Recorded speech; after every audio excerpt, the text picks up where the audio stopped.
Great. So I'm talking about monitoring feature stores today. Shout out to ChatGPT 4 for the catchy title here. Stop blaming the algorithm. It's your feature store. The reason I love this title, though, is that it really does hit home a trend that I've seen over and over with feature stores and with models in production, where a lot of the issues we see with the model in production once it's deployed is not really with the model itself, but it's actually with the data quality of the model input. So that can be traced back to feature stores, to ETL pipelines, that kind of thing. So what I'm going to be talking through here is kind of a guide to monitoring your feature store, what kinds of monitors we should configure and that kind of thing to kind of maintain the quality both of the features and the models downstream that depend on it. So I think the group here already knows what a feature store is. I don't want to kick off the talk by explaining that one to y'all.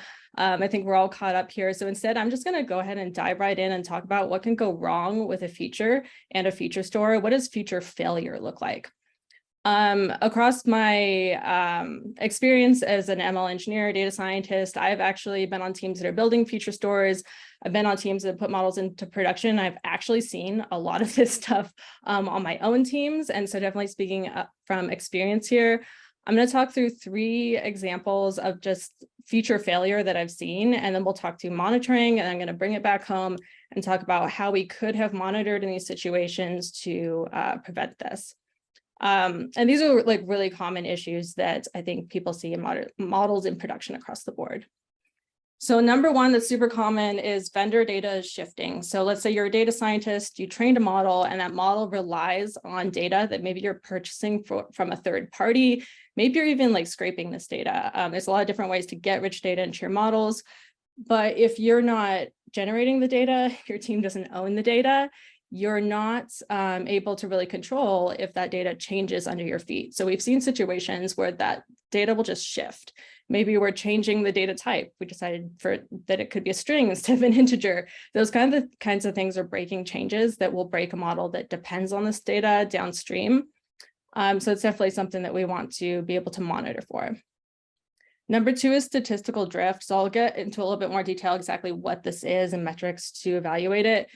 But essentially what this is a natural thing that happens where data just changes naturally over time. You have a statistical distribution, you train your model at a certain point of time, and you capture those distributional patterns, but then you deploy that model, and let's say 3-4 months later, maybe that distribution has changed a little bit. Maybe something has changed in the economy, something's changed in the world events that can really impact the distribution of your data. And so when you see that kind of natural drift, it's important to retrain your model, keep your model fresh, but those patterns show up in your features in the first place. The last one is online and offline skew. So this one here is, let's talk through the scenario. A data science creates a model in a notebook. Let's say they do some iterations, some hyperparameter tuning, feature engineering, and they come up with a great model. Now it's time to deploy it. And now you have a ML engineer in some situations will step in and do that deployment step. And in that situation, they may be rewriting that online and offline feature transformations. So the data scientist already wrote some feature transformations in a notebook. You've got to, as an ML engineer, take those transformations out of the notebook and scale them and deploy them. And so you're essentially running the same transformation in 2 points in the ML modeling lifecycle during model training and research and exploration. And then again, during deployment, and it's important to make sure that those transformations actually match up and are maintained together.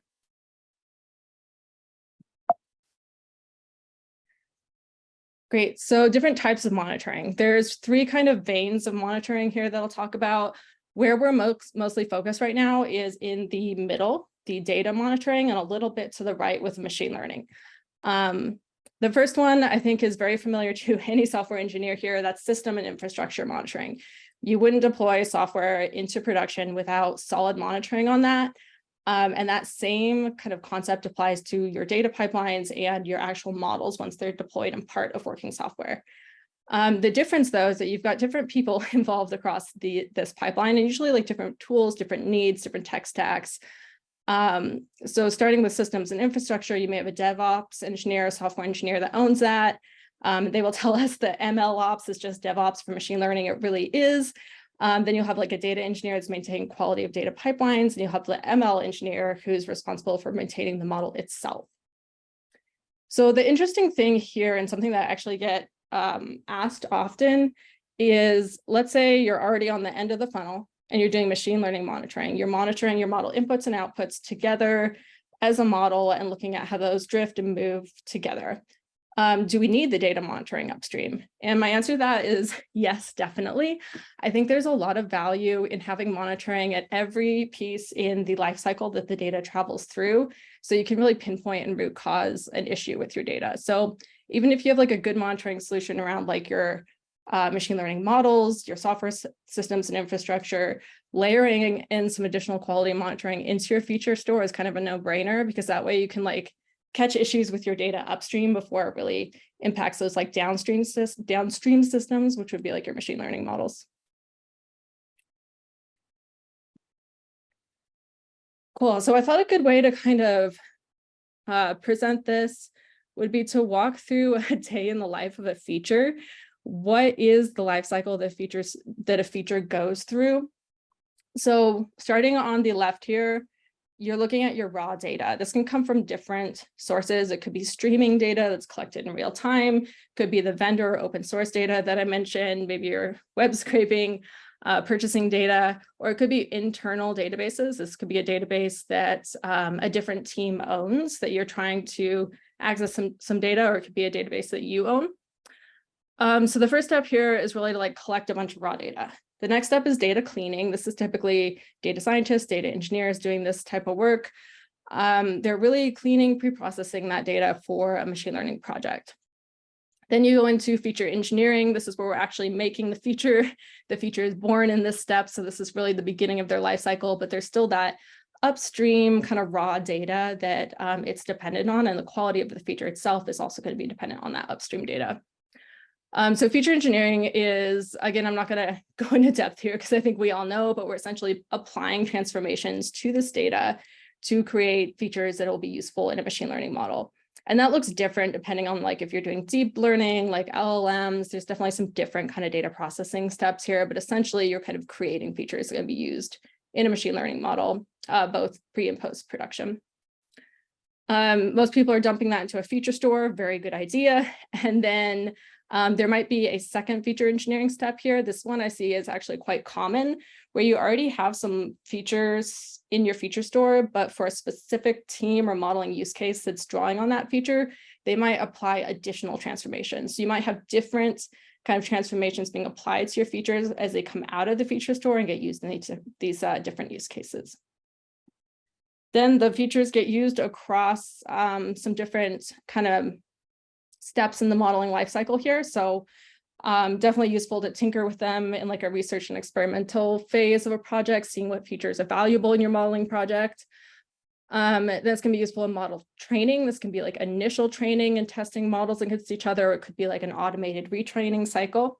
And then it's also going to be used in model serving when you're actually getting inferences and predictions out of that model. So what can go wrong?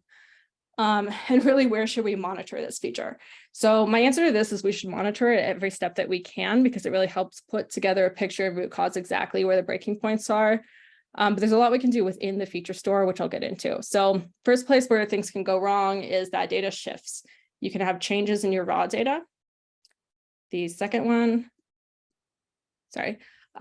is data cleaning. There could be quality issues there. An example of like quality issues that I've seen is like missing values. Maybe there's suddenly like a new value that shows up in a system that the model hasn't seen before, and that can definitely cause problems downstream. Feature engineering, so this can be broken feature engineering code. You're writing ETL, maybe you've got code in a notebook, maybe it's actually deployed somewhere else, but essentially like you've got these transformations on the data, and that can definitely have bugs because it's code. Then within the features themselves, there can be feature quality issues there. And then again, you're doing more feature transformation. So again, another opportunity to break things. And then on this side of things, you have that kind of online offline skew with the feature serving. And then in training, So yeah, you're going to have in this phase, you're going to have features as model inputs. So the feature is essentially going into the model to get that inference.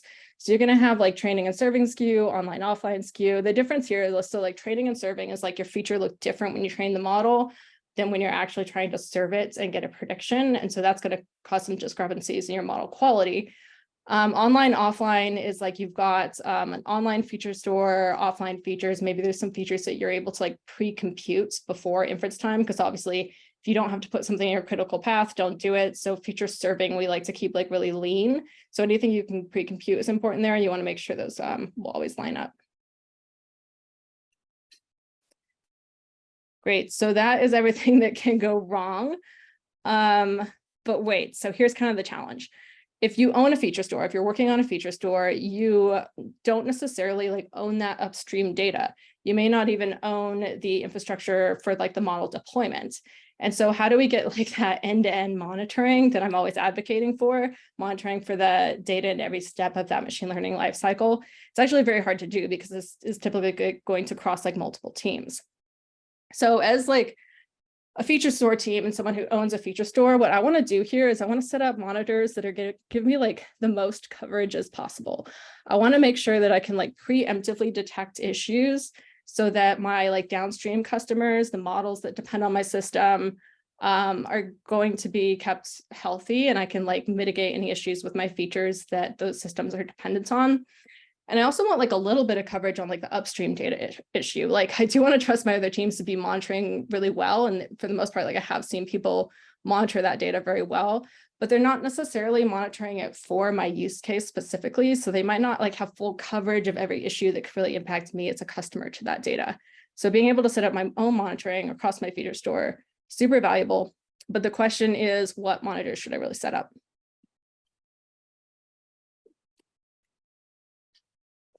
So I like to think of three kinds of monitors here. Number one, data quality. This is a no-brainer. This is what I talked about in terms of like missing values, new values suddenly appearing, things that would really be like a result of like a broken data pipeline. The next one is going to be tabular drift monitors. So what I mean by this is that statistical distribution drift where you're seeing the data change naturally over time. This can be gradual, it can be sudden, but it's usually happening due to like natural events. And we want to keep the models up to date and healthy with that. And this one requires like some fancy statistical calculations to really monitor this, because essentially what you're doing is you're looking at you're measuring the distance between two statistical distributions. So there's some great metrics around that, including PSI, KL divergence, that really what these are essentially doing is like they're looking at two histograms and they're measuring like how similar are these two histograms. And if you have like true drift, you're actually going to see like kind of what we're seeing in the illustration here. We're going to see two histograms that really don't look the same. So if your features see this over time, you have drift in your features.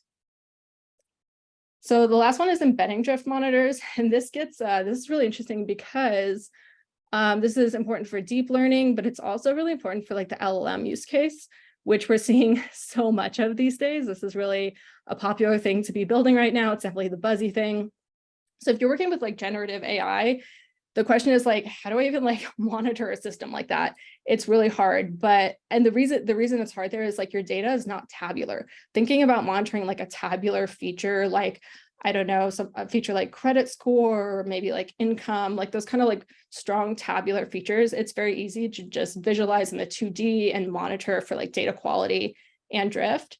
But when you look at the data that is used in these like LLM systems and deep learning systems, NLP, computer vision, you're looking at embeddings, which are like n-dimensional. So how do you monitor drift on that? I'll talk through some approaches on that one as well. So those are the three. I'm going to dive into all three of these and just kind of give examples of where they're adding value. So number one, data quality. The areas that I've seen these be very valuable kinds of monitors for like catching issues is things like missing values, new categorical values, which I mentioned, catching an outlier. Suddenly you're seeing just a really high, really low value in your data. Maybe it's like generated by a new bot or something like that. Catching online, offline skew can be important here. You can create some pretty fancy custom metrics to compare different data sets. So configurability is what you want here. You want the ability to really kind of have some great out of the box quality metrics, but also be able to kind of write your own and can configure the data quality monitors that are really going to be like most valuable for your use case. I do get asked a lot of like, what should I monitor for? And I think it really depends on your use case, and no one knows your data better than you and the people using it downstream, like the data scientists, machine learning engineers that are creating models. So coming in with a strong hypothesis of like what could go wrong with the kind of data that you're looking at is really helpful here. But in general, like missing values, outliers, categorical, online, offline skew are kind of the things to think about here. So that's data quality. So next is drift. There's two kinds of drift. So sudden drift can happen if there's just like an immediate thing that changes the patterns in your data suddenly. And gradual is obviously what it is that kind of like just kind of gradual over time divergence of the two data sets. When you're thinking about drift, you've got two data sets. You've got like a baseline data set and a current data set, and you're probably working with some moving windows there.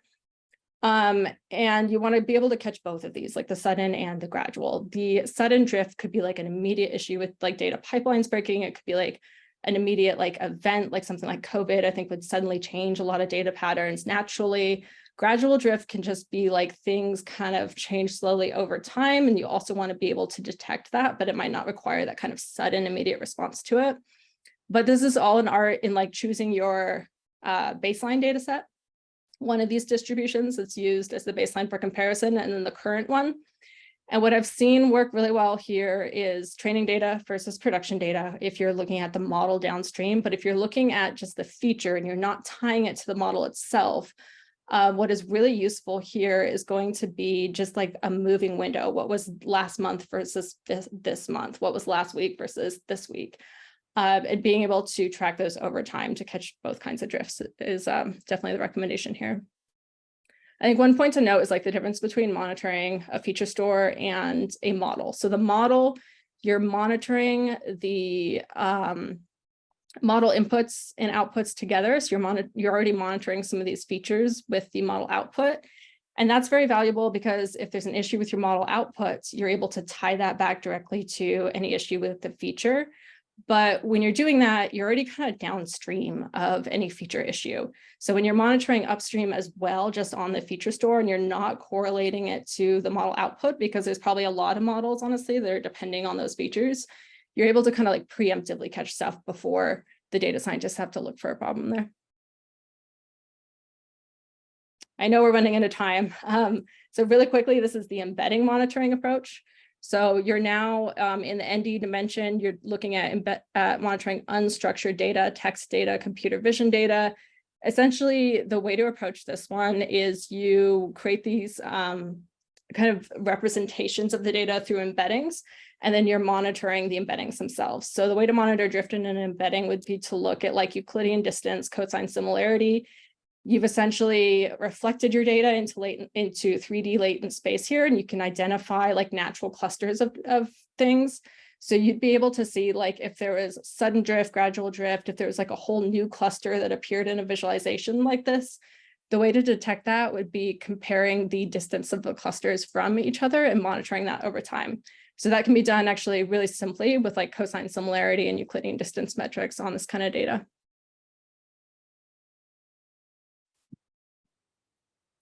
So wrapping it all up here, we've got these kind of three scenarios I talked about. You've got vendor data shifting. How do we monitor for that? I put data quality monitors on the feature store. So you could see like the changes in like data types, missing values, that kind of thing. Statistical drift, you want to monitor tabular and embedding drift with those kind of statistical metrics. And then online, offline skew, that scenario of like taking the model from like notebook to production as well. You want to be looking at custom metrics for that data skew itself. So kind of a data quality scenario there as well. Great, I want to pause for any questions.